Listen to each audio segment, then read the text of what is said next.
What's going on, everybody? Welcome to my very last pre-draft video here, and this is going to be a fun one, probably the one I'm most looking forward to getting out there. This is every sleeper in the 2018 NFL draft that you need to know about, players that I feel I am significantly higher on than the mass majority. Not going to say that a lot of people don't share these opinions, but these are sort of my guys, so to speak. So we're going to really rip through a ton of names here, just really get you guys a little glimpse at some of the guys that are going to come day 2, day 3 that you might not have heard as much about in mock drafts because these guys aren't all first round picks.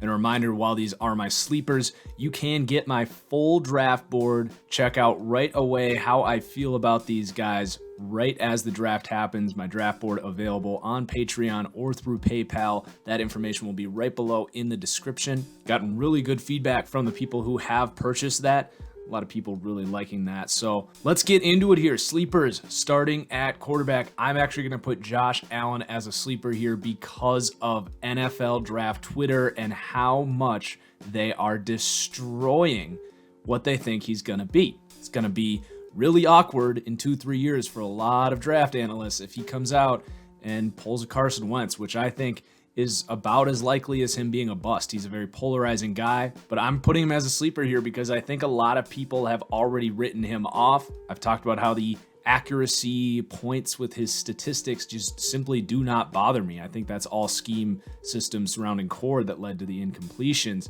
but it's the processor that needs development. So let's keep moving here. Luke Falk, big sleeper for me. I mocked him in my first round of the what I would do mock. Big fan of Luke Falk. I really think he could do that Tom Brady thing where he's just a great worker. He has a fast processor, good quick release, could be a great system quarterback in this league. And then a couple other quarterbacks undiscussed here. Kurt Benkert, out of Virginia, incredibly inconsistent. And there's a good chance that he doesn't work out, but if he can show what he did in that game against Miami at the next level, obviously he's not going to be asked to start right away. Could be really looking at a high upside mid-round pick at quarterback in Kurt Benkert. Mobile guy who can also throw out of the pocket. And then Logan Whiteside way down there. He's been gaining some traction out of Toledo. Really good point guard, pretty mobile guy, can make every throw on the field. Little inaccuracy here and there, some bad decisions here and there. But I'm going to go ahead and say it. I don't see a huge difference between Logan Whiteside and Baker Mayfield. Just a different spotlight. And I know I'm going to get flack for that, but it's just how I feel about these guys. All right, moving on to running back here. Nick Chubb, I feel like, isn't getting enough love as one of the elite running backs to come out in recent memory. He's buried in a very deep, talented group of running backs, so I'm not even going to say he should be a first-round pick. I'd be comfortable taking him there, but just positional value, he gets pushed down a little bit. But I think Nick Chubb is 3 times the player of Sony Michel and Ronald Jones, who are consistently ranked above Chubb. I think Chubb is just as athletic and way more polished coming out. I'm going to put Rashad Penny on this list. You know, I still love Penny, but a lot of people are really high on him. It really comes down to where he does get drafted. I think if he goes early second round, it's about as high as I'd be willing to take him. He's not necessarily a sleeper at that point, but if he does slip into the third, absolutely. And then John Kelly, compare him to Alvin Kamara and Kareem Hunt. Have almost an identical grade to Kelly as I had to Hunt last year. I had Hunt as the 4th best running back in last year's class because of that elite balance, really kind of looks for contact. Not a great athlete, but just a really talented natural runner. Love John Kelly. He's going to contribute as a receiver as well. Kalen Ballage, I've been super high on. Thought he was going to have a better year, but I'm still high on his physical upside. And then getting pretty deep here, some guys you may have not even heard of. Ito Smith out of Southern Miss. Small guy, 5'9", 195, but has that low center of gravity, will spin off of tackles. Pretty good vision, good receiver. Late round draft steal here. And then the same thing's going to go here for Martez Carter, sort of the Tariq Cohen of this year's draft. I don't think he's quite as fast and quick, but the same type of player, kind of a bowling ball as well, about 5'7", 210. So those are some of my favorite running backs in this class, the best values. Then moving on to receiver, long list here of guys. I really think this is a deep list of receivers. Second, third, fourth round is going to have some home run picks for teams. So I do have Courtland Sutton on this list. because for me, he is not being discussed as the pure number one receiver. And in my eyes, he is. He is the only guy with that physical upside of a true number one. But it's not like he's incredibly raw. You know, he's very successful running a select amount of routes. So he has polish on certain routes. There's no reason he can't really grow and learn. Allen Robinson is my comparison for Courtland Sutton. You know, right now he's a very good deep runner, really good catch and run guy, can hit a little comeback. I'd like to see him develop more game over the middle of the field. And then Anthony Miller is going to go on this list. He is number 2 on my board. So the top 2 receivers on my board getting tagged as sleepers here. I mean, there's a realistic situation where both of these guys are available in the second round. I'm going to say this hesitantly because a lot had to go right for this player to get where he is now. But my comparison, a loose comparison for Anthony Miller, is Antonio Brown. I see a lot of his game at Memphis, former walk-on, a guy who proved to be more athletic than pretty much everyone at the college level ever assumed, and then at his pro day, more athletic than most draft analysts thought, even myself included. So I'm really impressed with Anthony Miller. Think he's going to be the most impactful rookie receiver in this class, depending where he goes. Cedric Wilson out of Boise State should come in, be a true number one right away, but has lengthy arms and good athleticism, might have upside of a number one receiver, and that really goes for these next 6 guys here. So Javon Wims out of Georgia, really like him. Little underutilized in a run-first team, but a fast guy with size and really good hands at the point of the catch.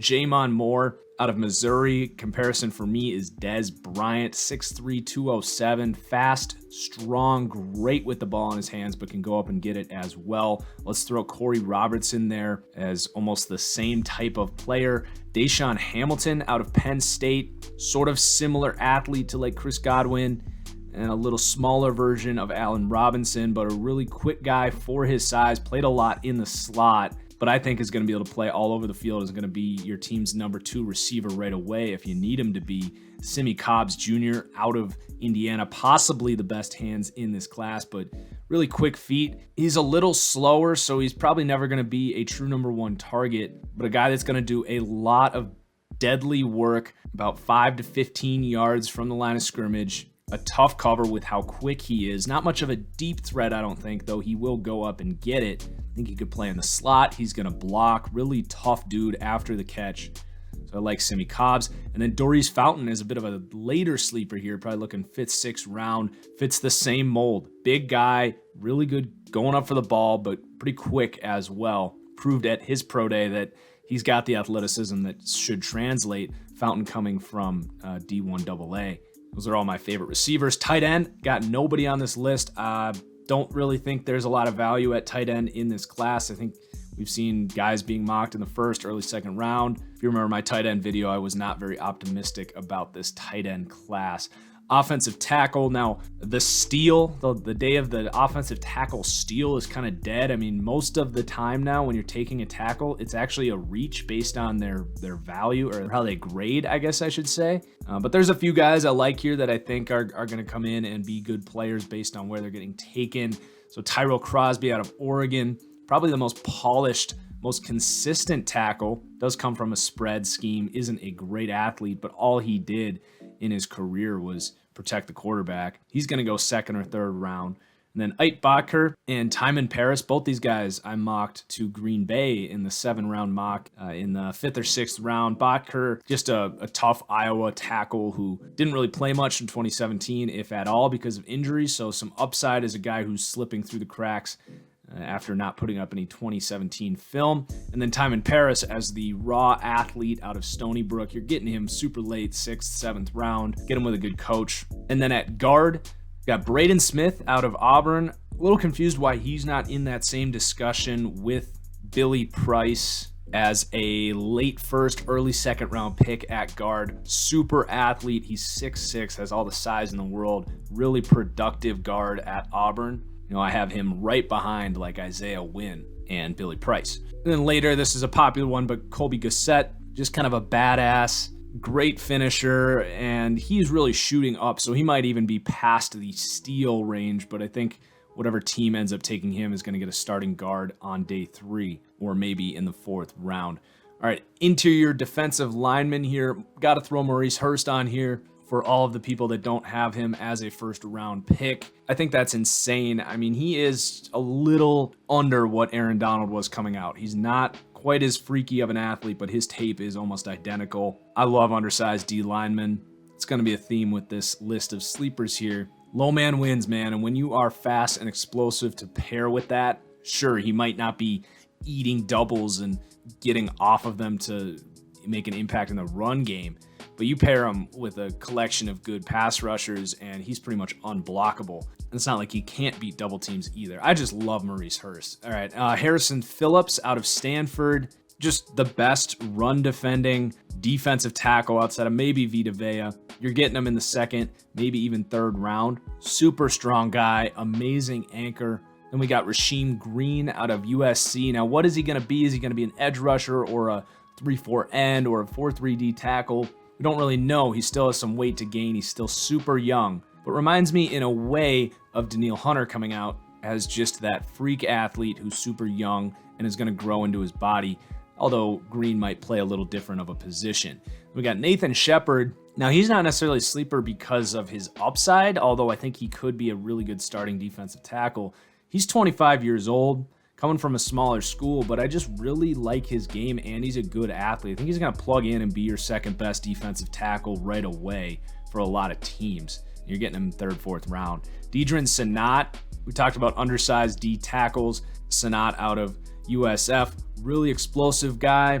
And the same thing here goes for Steven Richardson. Just the same really argument for Maurice Hurst that I made earlier, so I won't repeat those points, but I really think those guys are going to be steals as sort of pass rushing defensive interior linemen on day 3. Edge rusher, not a great class for steals at edge rusher.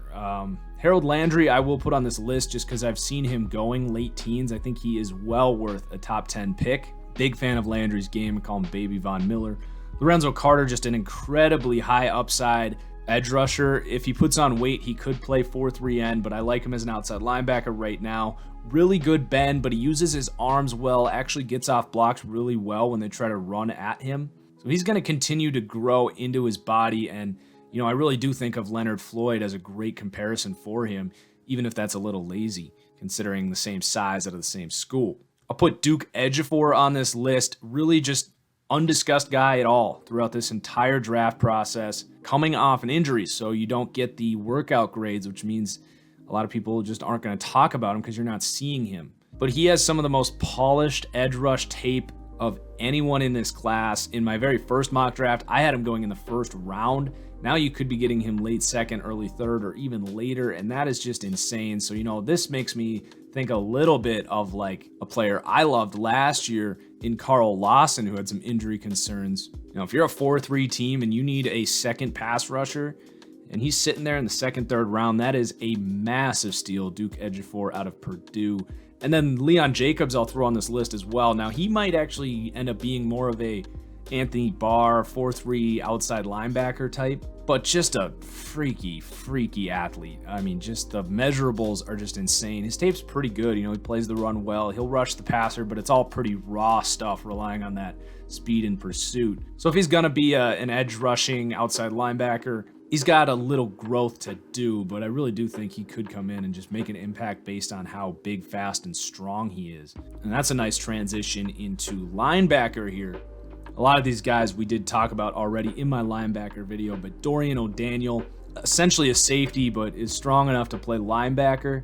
Really good tape at Clemson. You're getting him in probably the third round as a linebacker who can play the run when you need him to, but can run down the field with slot receivers and tight ends. Huge value in today's game. T. Gray Scales out of Indiana. Just a really well-balanced linebacker, but he's undersized and not a great athlete, but I love his game. I think he's going to come in and compete for a starting job at virtually any linebacker position in any scheme. Fred Warner's a name you've probably been hearing a lot in the last few weeks, but do need to include him on the list. Might not necessarily be a sleeper at this point, but definitely has crazy upside going in the mid-rounds. Just just a freaky athlete. Andre Smith, one of my favorite players in this entire class. I'd put a star next to his name. Good athlete, thick middle linebacker. I think of Denzel Perryman. You know, he is very good in pursuit. He might be the hardest hitting linebacker of this entire group. Had a good combine, ran like a 4.6, which is plenty fast for me for Smith. Now the value here comes because he's a true junior, young guy, but he didn't play much in 2017 because of an injury, slipping through the cracks for that reason. You get him in the 4th or 5th round, could be an absolute steal for a team that needs a run defending linebacker who can also cover a little bit. And then I got Sky Moore, undersized guy out of South Carolina, but a really good cover linebacker. And then Oren Burks, super raw guy out of Vanderbilt. Put him in the same class as Fred Warner there. Probably not quite as good as a player yet, but both those guys just crazy upside. That's big, fast, safety linebacker hybrids that are becoming more and more valuable in the modern NFL, as teams are basically running nickel for their base defenses. All right, cornerback. Told you guys there's going to be a lot of names here, so let's get through these. Duke Dawson, nickel corner out of Florida. Think of Brian Poole, pretty much the exact same player out of Florida, but you're going to see a lot of these taller, freakier athletes going first, second round. And a theme with this list is going to be a lot of value in the more nickel corner guys who you know exactly what you're getting, tough guys who will play the run, which is pretty rare for corners. Isaac Yiadom out of Boston College. Now, he does not fit that mold I was talking about. Yiadom is a lengthier speed press man corner who you're getting late second round, early third, who has the upside of a number one corner, which is pretty rare to get at that point. And we got MJ Stewart, slot guy. Jamar Summers out of UConn. Love this guy. I'm actually going to use Josh Norman as my comparison for him. He just has that it factor. Not a great athlete, but is good enough. He's actually probably more athletic than Norman. He plays the run well, really good ball skills, has that ability, unique ability to rip the ball out of ball carriers' hands. Christian Campbell out of Penn State. Really like this guy as a high upside outside corner pick on the 3rd, 4th round. He is pretty much a clone of Trevor Williams, who had a breakout year for the Chargers, also out of Penn State. I think a 4th round pick, same size, pretty much the exact same measurables and same position. Danny Johnson, again, tough slot guy. Grant Haley, slot guy. Undersized, 5'9", but absurdly quick. I think of Buster Screen, just crazy quick feet. Gonna be just a nuisance covering those short to intermediate routes. Darius Williams, another slot guy. So a really deep class of impact slot corners right away for teams looking for those positions. Then you got Holton Hill, red flags here. But just, I mean, seriously, if everything checks out with him, he could be a 1st round pick at corner, freaky athlete, lengthy corner, and a productive guy when he's on the field. Then we got a couple just sort of project guys that I like their chances of turning into solid outside corner, maybe number 2 corners. Brandon Facyson out of Arizona and Quentin Meeks out of Stanford, sort of that mold out of Stanford that hasn't actually worked out ever since Richard Sherman, but he fits that mold whether you like it or not. And then way down there, Jordan Thomas out of Oklahoma. Now, his tape is terrible, but I had to include him on this list because a 6.27 3-cone, that is the fastest 3-cone I've ever seen. I don't know what the actual record is, but some coach is going to see that quickness at his size, which is like 6'1", and really like his potential maybe as a bigger nickel corner or something. But just a guy to keep your eye on there, Jordan Thomas out of Oklahoma. So the last position here, safeties, got to include Derwin James, especially if he's slipping outside the top 10. I just think of Harrison Smith, Cam Chancellor, that alpha mentality, really great in run defense, can cover. Everything's already been said about Derwin, but I wanted to include him on this list. Troy Apke out of Penn State really came out of nowhere with an insane, almost earth-shattering combine. Pretty much first at his position in every trait you could list. So just an absurdly elite athlete, but his tape's actually really good. I think you're sleeping on the guy because he's white, but man, he's actually a huge steal here. I see him going as late as 5th, 6th round. I've got a 2nd to 3rd round value on him. Not as good as other safeties right away, but just that upside. I mean, he will hit you. It's not like he's not physical. He can cover great distance with that speed. He's got good enough instincts. I really don't understand why Apke isn't in the discussion for, 2nd, 3rd round. Siren Neal out of Jacksonville State. Really like this guy. His tape was fun to watch. Played that true strong safety, Cam Chancellor, linebacker position. Really good against the run, covers out routes and bubble screens and all that exactly how you would like out of that position. The only question was, is he going to be a good athlete playing at that low level? Because that's really what you're looking for to see if that type of high performance is going to translate. And then he comes out and just has a really good workout, proves to be a very good athlete at his size. I think he could be a starting strong safety for your team right away. Godwin Igwebuike, sort of similar profile to Troy Apke, but I didn't think his tape was nearly as good, but just a freak athlete out of Northwestern. I kind of think of Obi Melifonwu last year coming out of UConn, who went really high because of that physical upside, except for here you don't have to take him in the 2nd round. I think as a player on tape, I actually would have given Igwebuike a higher grade coming out. Then we got Dane Cruikshank and Jordan Whitehead. We got Dane Cruikshank here.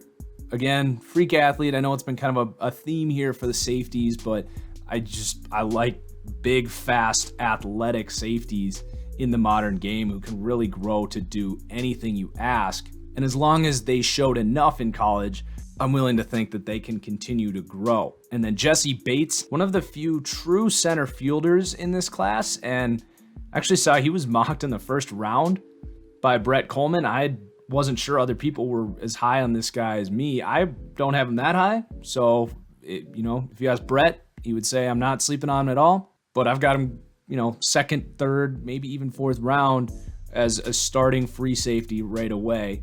And then the last guy here, hope you've got enough names going into draft day here, but Jordan Whitehead, sort of a slot corner safety type, could have thrown him in with that list of instinctive nickel corners that we just talked about, but same type of player, played a little bit more of a traditional safety role, however, in college, but really good ball skills and good in run defense. So that was the list. Who do you guys have that you would put on this list? I'm excited to hear your names. I'll let you know what I think of your sleepers. The draft is finally here, so excited for this weekend. Cheers, everyone. We'll see you soon.